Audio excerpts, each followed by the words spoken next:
जय शिवराय। आज आपण आहोत शेतामध्ये। सर्वप्रथम बबनराव लोणीकर यांचं मी मनापासून धन्यवाद व्यक्त करतो की त्यांनी शेतकऱ्याची अवकात दाखवण्याच्या ठिकाणी काम केले। काय म्हणतात, बबनरावनी म्हणलं की त्या शेतकऱ्याच्या अंगावरचे जे कपडे आहेत ते मोदी साहेबांमुळे आहेत म्हणले।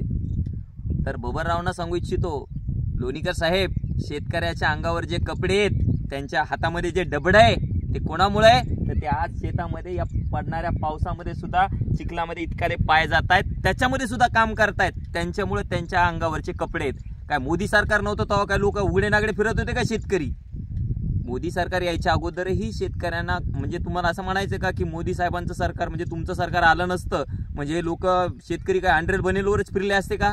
तसं नाही आहे। आणि दुसरी महत्त्वाची सांगतो, हा देश कसा चालतो हे 10वीला शिकणाऱ्या लेकराला सुद्धा विचारा। आम्ही लेकराचं जे डायपर असतंय ना, त्या डायपर पासून ते म्हाताऱ्या माणसाच्या गोळ्यापर्यंत प्रत्येक गोष्टीवरती जीएसटी भरतो, that is goods and service tax, वस्तू आणि सेवा कर भरतो, आणि त्याच्यावरती हा देश चालतो।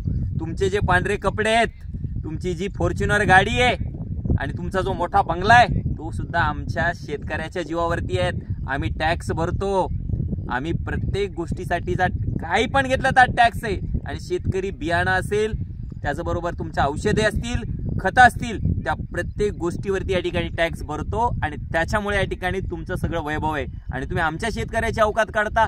मला तुम्हाला हे सांगायचं आहे की आम्ही रात्रभर दिवस आणि रात्र या ठिकाणी मेहनत करत असतो।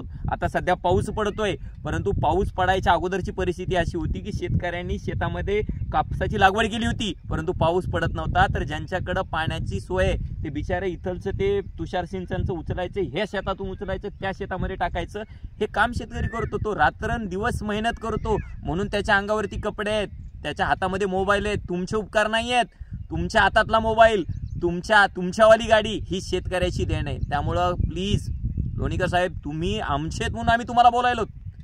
हे जर वाक्य एखाद्या मुंबईमध्ये राहणाऱ्या मुंबईच्या एखाद्या आमदाराचं असतं तर मी समजू शकलो असतो, कारण की त्यांनी कधी बाप जन्मी शेतकरी पाहिलेलाच नसतो, कापूस खाली येतो का वर येतो हेही त्यांना माहिती नसतं। परंतु तुम्ही शेतकऱ्यांच्या भागामध्ये राहतात, शेतकऱ्यांची माहिती तुम्हाला चांगल्या पद्धतीमध्ये आहे, तरी सुद्धा तुम्हाला मग सत्तेचा माज म्हणायचं का आणखीन काय म्हणायचं हेच कळत नाही। त्यामुळे बबनराव साहेब, तुम्ही चुकलात तर तुम्हाला विनंती आहे, तुम्ही या शेतकऱ्यांची मोठ्या दिलाने या ठिकाणी माफी मागा। तुम्ही आमचे आहेत म्हणून आम्ही तुम्हाला विनंती करतोय की तुम्ही चुकलात, बोलण्यामध्ये 100% चुकलात, तर तुम्ही कृपया शेतकऱ्याची माफी मागावी, आणि यापुढं शेतकऱ्यांना अशा भाषेमध्ये या ठिकाणी कृपया बोलू नका। शेतकरी त्याच्या कष्टाचं खातो, तुम्ही आणि मोदी साहेब का रोजाने गेला नव्हतात कोणाची इथं, आणि त्या रोजाने आलेल्या पैशातून शेतकऱ्यांना 6,000 रुपये दिलेले नाही आहेत।